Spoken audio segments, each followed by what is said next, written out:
Hello അസ്സാമു അലൈക്കും once again welcome back to Hasna's henna hut. നമ്മൾ ക്രാഫ്റ്റ് വീഡിയോസ് അപ്ലോഡ് ചെയ്തിട്ട് കുറച്ച് ദിവസം ആയില്ലേ.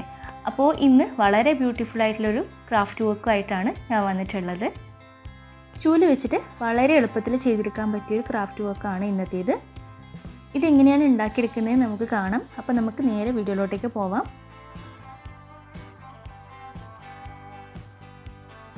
ആദ്യമായിട്ട് തന്നെ ഞാനിവിടെ കുറച്ച് ഈർക്കിൽ ഇതുപോലെ എടുത്ത് വെച്ചിട്ടുണ്ട്. ഇനി നമുക്ക് ഓരോ ഈർക്കിലിലായിട്ട് നമുക്ക് ക്രാഫ്റ്റ് വർക്ക് ചെയ്ത് തുടങ്ങാം. ഈ ഒരു ഈർക്കിലിയുടെ അറ്റത്തുള്ള ആ ഒരു നേരിയ പോർഷൻ ഒന്ന് ഞാനിവിടെ ഒടിച്ചു കൊടുക്കുന്നുണ്ട്. അത് നമുക്ക് ആവശ്യമില്ല, കുറച്ച് നേരിയ ടൈപ്പ് ആയതുകൊണ്ട് തന്നെ ബാക്കിയുള്ള പോർഷൻ നമുക്ക് യൂസ് ചെയ്യാം.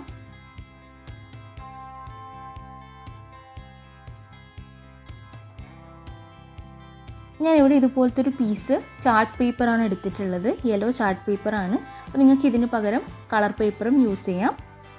ഈ ഒരു ചാർട്ട് പേപ്പറിനെ നേരെ സ്ട്രിപ്സ് ആക്കിയിട്ട് ആദ്യം ഒന്ന് കട്ട് ചെയ്ത് കൊടുക്കണം.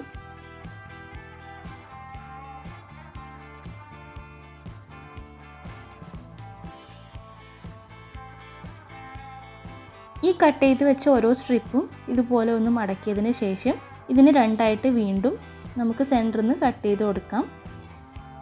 ഇതേപോലെ ബാക്കിയുള്ളതൊക്കെ നമുക്ക് ചെയ്തെടുക്കാം കേട്ടോ.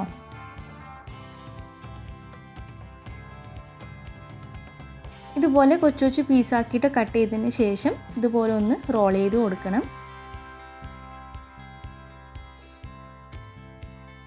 എൻഡ് വരെ റോൾ ചെയ്യേണ്ട, ഈ ഒരു പകുതി വെച്ചിട്ട് നമുക്ക് നിർത്താം. അപ്പോൾ നമുക്ക് ഇതുപോലെ ഒന്ന് കിട്ടിയിട്ടുണ്ട്. അപ്പോൾ ഇതേപോലെയാണ് ബാക്കിയുള്ളതൊക്കെ നമുക്ക് പ്രിപ്പയർ ചെയ്തെടുക്കേണ്ടത്. അപ്പോൾ ഇതുപോലെ കുറച്ചെണ്ണം ഉണ്ടാക്കി കഴിഞ്ഞിട്ടുണ്ട്. ഇനി നമുക്ക് ഇതൊക്കെ നമ്മൾ നേരത്തെ എടുത്തു വെച്ചിട്ടുള്ള ഈ ഒരു ഈർക്കിലിയുടെ മേലേക്ക് നമുക്ക് സ്റ്റിക്ക് ചെയ്ത് കൊടുക്കണം. സ്റ്റിക്ക് ചെയ്യാൻ വേണ്ടിയിട്ട് ഞാനിവിടെ ഫെവിക്കോൾ തന്നെയാണ് യൂസ് ചെയ്യുന്നത്. ഈ ഒരു പീസിൻ്റെ ബാക്ക് സൈഡിൽ ഒന്ന് ഫെവിക്കോൾ ആക്കി കൊടുക്കുക. എന്നിട്ട് നമുക്ക് ഈ ഒരു ഈർക്കിലി ജസ്റ്റ് ഒന്ന് അവിടെ സ്റ്റിക്ക് ചെയ്തിട്ട് വേറൊരു പീസ് അതിൻ്റെ മേലെ ആയിട്ട് നമുക്ക് വെച്ച് കൊടുക്കാം. ഒന്ന് പ്രസ് ചെയ്യുമ്പോൾ അത് നന്നായിട്ട് അവിടെ ഒട്ടി നിന്നോളും.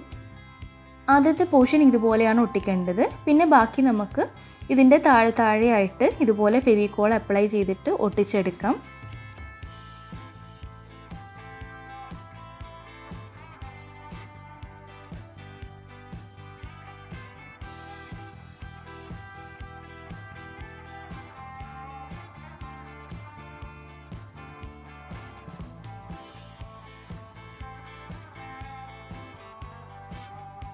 ഇതേപോലെ ഈ ഒരു ഇർക്കിലിയുടെ മുക്കാൽ ഭാഗത്തോളം ഇതുപോലെ നമുക്ക് സ്റ്റിക്ക് ചെയ്ത് കൊടുക്കണം.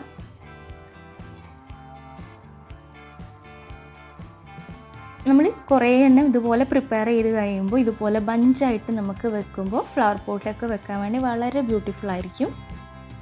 ഇർക്കിലിയുടെ നീളം നമുക്ക് നമ്മുടെ പോട്ടിൽ വെക്കുമ്പോൾ എല്ലാം സെയിം അളവായിട്ട് നമുക്ക് ശരിയാക്കി കൊടുക്കാം.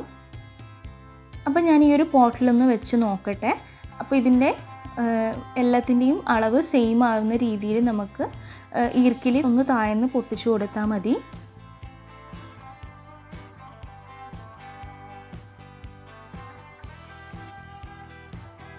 ഇതുപോലെ ഒന്ന് ഒരുമിച്ച് വെച്ച് നോക്കുക. എന്നിട്ട് ആവശ്യമില്ലാത്ത പോർഷൻ ഇതുപോലെ ഒന്ന് പൊട്ടിച്ചു മാറ്റിയാൽ മതി.